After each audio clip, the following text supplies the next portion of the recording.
अस्सलामु अलैकुम। ये मकतब महमूदिया रंगपाड़ा ज़िला केंद्रापाड़ा शहर में एक मकतब है।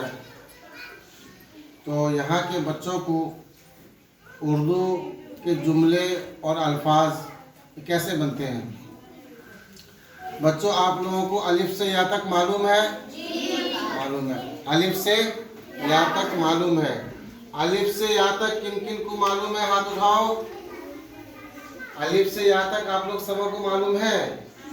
कौन खड़ा होकर सुनाएगा? जल्दी सुनाओ। एक आदमी खड़ा हो जल्दी से, बिन देके सुनाओ। अलिफ से या तक कौन सुनाएगा? सुनाओ। अलिफ, बा, बे उर्दू, पे, से, जीम। बैठ जाओ। और किसी को याद है अलिफ से या तक? अलिफ से या तक कितने हुरूफ है? कौन बताएगा? अलिफ से या तक उर्दू के हिसाब से कितने हुरूफ हैं? अलिफ से या तक 38 हुरूफ। 38 कितना? 38 हुरूफ है। अलिफ से या तक टोटल हुरूफ 38 हुरूफ है। कितने हुरूफ हैं? 38 हुरूफ हैं। इस 38 हुरूफ में कुछ नुक्ते वाले हैं और कुछ बगैर नुक्ते वाले हैं। कुछ नुक्ते वाले होते हैं और कुछ बगैर नुक्ते वाले होते हैं। लिहाजा नुक्ते वाले हुरूफ कितने हैं आप लोगों को मालूम है, और कितने बगैर नुक्ते वाले हैं आप लोगों को मालूम है। इसी के लिए आज का सबक रहा कि कल आप लोग याद करके आओगे नुक्ता वाले हुरूफ कितने हैं और बगैर नुक्ता वाले हुरूफ कितने हैं। कल सब कॉपी में लिखकर लेके आओगे, ठीक है? अच्छा, आगे देखते हैं। इसको मिटा देते हैं। एक होता है, जैसा कि हम लोग अलिफ से या तक पढ़े हो, अलिफ से या तक के हुरूफ कहते हैं। अलिफ से या तक को क्या कहते हैं? हुरूफ कहते हैं। एक होता है हर्फ और एक होता है लफ्ज, एक होता है जुमला। देखो, हर्फ, लफ्ज, यह जुमला, ठीक है? हर्फ, लफ्ज और जुमला। हर्फ कहते हैं अलिफ से या तक के जितने हैं ये सब हुरूफ है। लिहाजा जैसे अलिफ एक हुरूफ, बे एक हुरूफ, जीम एक हुरूफ। ये अलिफ एक हुरूफ है, बे एक हुरूफ है, जीम एक हुरूफ है, ठीक है? अच्छा, तो जिस तरीके से अलिफ से हम लोग लिखे थे आम, क्या लिखे थे? आम। हम अलिफ से लिखे आम, तो ये अब लफ्ज बन गया। क्या हो गया? लफ्ज बन गया। क्या हो गया? लफ्ज।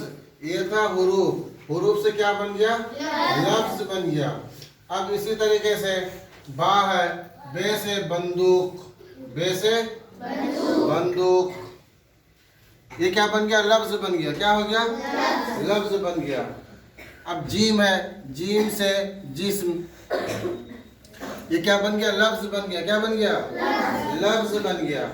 अब इसी लफ्ज को एक लफ्ज जिस तरीके से एक हुरूफ को दूसरे हुरूफ से मिला, दूसरे हुरूफ के साथ मिलाने से लफ्ज बन जाते हैं, तो इसी तरीके से कई एक दो लफ्ज को लफ्ज के साथ मिलाने से जुमला बन जाता है। क्या बन जाता है? जुमला बन जाता है। जैसे देखो, आम, हम यहाँ पर आम लिखे थे। क्या लिखे थे? आम लिखे थे। तो यहाँ भी लिखे आम। ये क्या है? लफ्ज है। और एक लफ्ज इसमें मिलाएंगे तो ये जुमला बन जाएगा। आम किसका है? आम किसका है, ठीक है? तो ये क्या बन गया? जुमला बन गया। क्या बन गया? जुमला बन गया। इसी तरीके से ये है बंदूक, यहाँ लिखे बंदूक, ये हो गया लफ्ज। ये क्या है? लफ्ज। अब लिखे बंदूक कहाँ है? बंदूक कहाँ है? ये अब लफ्ज नहीं रहा, जुमला बन गया। क्या हो गया? जुमला बन गया। बंदूक कहाँ है? अब यहाँ लिखे थे जिस्म, ये यहाँ लिखेंगे जिस्म, जिस्म। ये है लफ्ज, अब इसमें और एक लफ्ज अगर मिलाएंगे तो ये जुमला बन जाएगा। क्या बन जाएगा? जुमला बन जाएगा। जिस्म दुबला है, क्या है? जिस्म दुबला है, तो लिहाजा ये जुमला बन गया। क्या बन गया? तो एक बात समझ लें, हुरूफ को हुरूफ मिलने से लफ्ज बनते हैं और लफ्ज के साथ लफ्ज मिलने से जुमला बनते हैं। क्या बनते हैं? जुमला बनते हैं। आज का सबक इतनी रहा, आप लोग कल याद करके आओगे। ठीक है? अस्सलामु अलैकुम।